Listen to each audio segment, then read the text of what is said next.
Hey guys, it's me Franklin. Welcome to my YouTube channel. And just yesterday, I had a little chat with a friend of mine. We were discussing about what is happening to iPhone now, or the Apple company pertaining to their iPhone, and then what they are actually doing from iPhone 7, where they lose their headphone jack, to now that we are hearing that there won't be any charger, or there won't be any USB-C port for charging for iPhone 13. Probably if that will be the name for next year.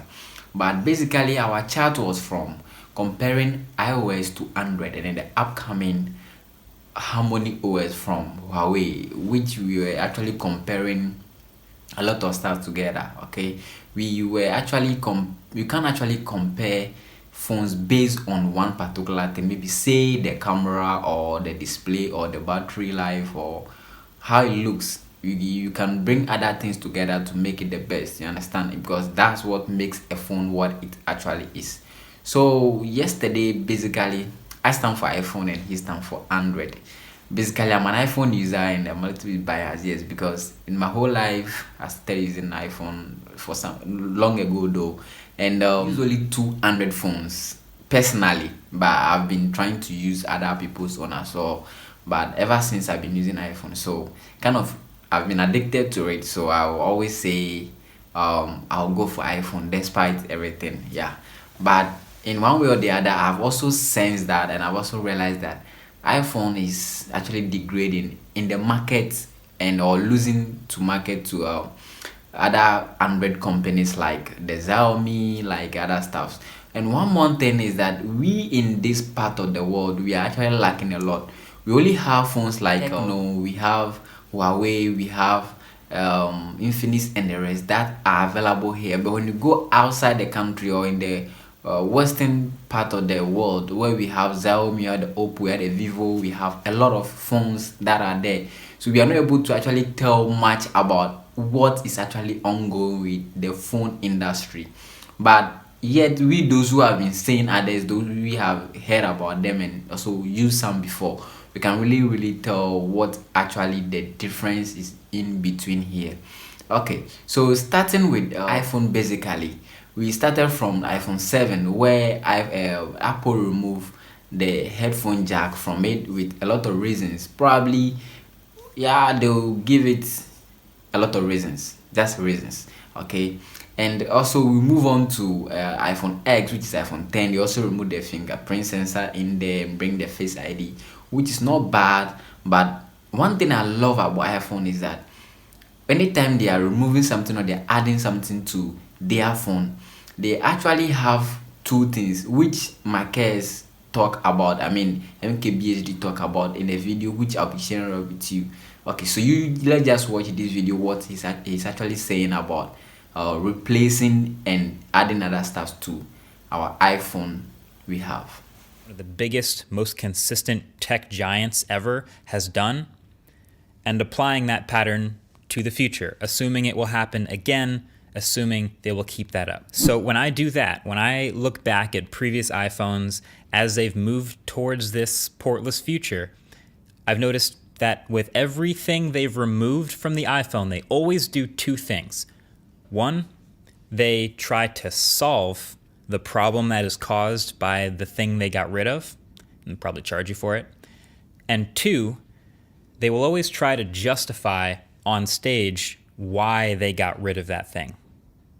So solve and justify. So just look back at a few years of the iPhone through this lens. Let's get rid of all the moving parts. iPhone 10, they got rid of the beloved home button, right? Now, you would have a really hard time finding one reasonable person who was like, oh yeah, get rid of Touch ID, get rid of the best, fastest, like most perfect biometric authentication we've ever seen in a phone. We don't really need the home button anymore, right?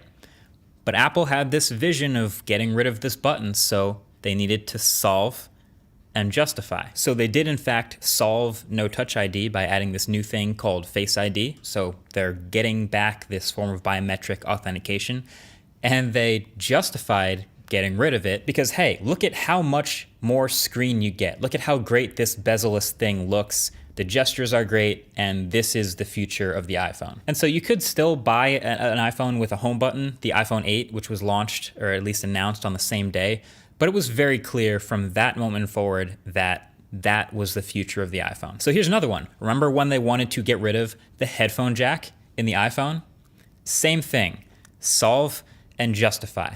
Now this time, this was in 2016, and it was a little bit more of a notoriously less convincing solve and justify, but they tried it. They solved no headphone jack by releasing and selling their own wireless headphones the same day. They called them AirPods, and they turned out to be kind of a ridiculously popular product that made Apple a lot of money. And then they went to justify on stage getting rid of the headphone jack with a couple of things. This was the iPhone 7 we're talking about, and so this actually became the first water and dust resistant iPhone. I had to go back and watch the presentation again to remember that. But the thing is, there were also already phones out there with water resistance and headphone jacks already. So they had to toss in a little extra. They had more space inside the phone now for a better Taptic engine and a slightly bigger battery. Sure, I guess. And they also tossed out this whole courage thing that went over great. They had the courage to move forward towards this wireless future. Okay, so what's next? The Lightning port. They want to get rid of that too. So the question is now, what's going to be their solve and justify? What's going to be their solution to getting rid of the Lightning port? And what's going to be their reason that they tell us for getting rid of the Lightning port? So I spoke to Mark Gurman about this, probably the most reliable Apple journalist on planet Earth right now, just about when and why they would do this. Pardon the quality. It is from a MacBook webcam. What do you think could possibly be Apple's explanation or angle to justify or explain why they wanted to get rid of the port, the last piece you could plug in? Yeah, you All know, right. That's very nice. I'll be leaving the link to that video in the description box as well. Okay, so you can go ahead and watch the full video he's having pertaining that. But now my main concern is, why are they actually removing the USB-C port over there? Probably maybe waterproof, because you know Brazil, I think Italy or France also have some problem with iPhone, because they said iPhone said it's waterproof, but it is not. Yes, and then there are a lot of things that are coming up with the Apple industry pertaining to the iPhone. They are losing a lot of money as well. As I heard, Huawei actually also sells more on the market than iPhone does. And I can see the iPhone company is losing. No charger in the iPhone 12. Now they are using the wireless charging. That's actually what is even telling us that in the near future, or just on 1 or 2 years now, they will actually remove charger ports from it. And indeed, that's what we are hearing that will actually happen. And we are waiting for them to actually say that particular one. And I'm apparently not surprised. I was still going for it, but actually I'm an iPhone user, so let's just put that one aside. And so actually I'd like to know what you also think in the comment sections. Let me hear your voice about what you are hearing about the Apple company pertaining to iPhone these days, and why you don't really like iPhone or why you like it. Let's put aside the expensiveness of the phone, okay, and put in how you really use it. And actually don't judge based on one particular thing. There's a lot of stuff: the display, the battery, the look of the phone, the camera, and other stuff. So see, all come inside to make a phone. So our comments should be based on what we actually like about it and what we don't like, and then your overall judgment about it. And I'll be actually looking up for your comments and liking them, and then I'll probably will talk about that in the next video. So if you like this video and you like to see more of them, don't forget to give a thumbs up to this particular video and subscribe to the channel. It will help me and help you as well. And don't forget to press the bell in there, so that when I upload the next video, you'll be the first person to get it. So we'll meet in the next video. I say adios.